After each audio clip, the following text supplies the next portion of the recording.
എന്ത് സമ്പാദ്യമാണോ നിങ്ങൾക്ക് ഈ രാജ്യത്തിന് സമ്മാനിക്കാനുള്ളത്? എന്ത് അഭിമാനമാണ് നിങ്ങൾക്ക് ഈ രാജ്യത്തെ കുറിച്ച് നിങ്ങൾക്ക് അഭിമാനം കൊള്ളുവാനുള്ളത്? ഗോമൂത്രം കുടിക്കുന്നത് അഭിമാനമല്ല, ചാണകത്തിൽ പച്ചക്കറി ഉണ്ടാക്കുക എന്നതും അഭിമാനമല്ല. രാജ്യത്തിന്റെ മഹത്തായ സംഭാവനകൾ നൽകിയിട്ടുള്ള ഒരു സമുദായമാണ് രാജ്യത്തെ മുസ്ലിങ്ങൾ.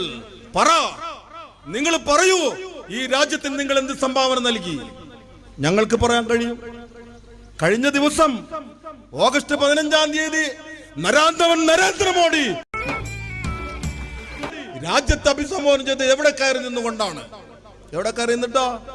ചെങ്കോട്ട എന്ന് പറയുന്നതുണ്ടല്ലോ, ഡൽഹിയിലെ ആത്മാഭിമാനത്തോടുകൂടി രാഷ്ട്രത്തലവന്മാർ കയറി നിന്നുകൊണ്ട് ദേശീയ പതാക ഉയർത്തുന്ന ചെങ്കോട്ട എന്ന് പറയുന്നത് അത് ഈ രാജ്യത്തെ മുസൽമാന്റെ സംഭാവനയാണ്. രാജ്യത്ത് എത്രയോ വിദേശികൾ വരുന്നുണ്ട്, ഗോമൂത്രം കുടിക്കുന്നത് കാണാനല്ല. രാജ്യത്തെ വിദേശികൾ വരുന്നത് ഗോമൂത്രം കുടിക്കുന്നതോ അതിലുള്ള ഉൽപ്പന്നങ്ങൾ കാണുന്നതിന് വേണ്ടിയല്ല. അവര് രാജ്യത്ത് മുസ്ലിങ്ങൾ കൊടുത്ത സംഭാവനകൾ കാണുന്നതിന് വേണ്ടിയാണ്. താജ്മഹൽ, കുത്തബ് മിനാർ, ചാർമിനാർ, ചെങ്കോട്ട, പറയൂ നിങ്ങൾക്ക് എന്തെല്ലാം സംഭാവനകളാണ് ഈ രാജ്യത്തെ മുസ്ലിങ്ങളുടേത് വേണ്ടത്? ഈ രാജ്യം, നമ്മുടെ കുട്ടികള് SSLC പരീക്ഷ എഴുതുമ്പോൾ അവർ ഈ രാജ്യത്തിന്റെ ഭൂപടം വരക്കുന്നുണ്ടല്ലോ. ആ ഭൂപടം ഈ രീതിയിൽ നാട്ടുരാജ്യങ്ങളെ ചേർത്ത് പിടിച്ച് ഇന്ത്യക്ക് സമ്മാനിച്ചത് ഈ രാജ്യത്തെ മുസ്ലിങ്ങളാണ്.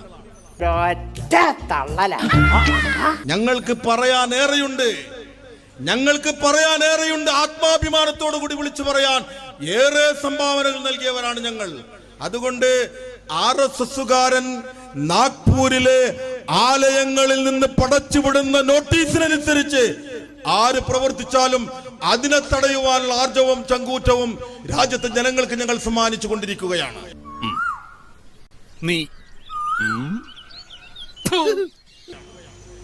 നിങ്ങൾ ഭയപ്പെടണ്ട, RSSന് ഒന്നും ചെയ്യാൻ സാധ്യമല്ല. കൈകൂപ്പി നിന്നാൽ അവർ ചെയ്യും. അതിന് RSSകാരനാവണ്ട. ഞാനൊരു അക്രമിയാണെങ്കിൽ നിങ്ങൾ എന്റെ മുൻപിൽ എപ്പോഴെല്ലാം കൈകൂപ്പി നിൽക്കുന്നോ അപ്പോഴെല്ലാം നിങ്ങൾക്ക് മേൽ അധീശത്വം സ്ഥാപിക്കാൻ എനിക്ക് സാധ്യമാകും. അതുകൊണ്ടാണ് വെറുതെ എന്റെ റേഞ്ചിലൊക്കെ വരല്ലേ.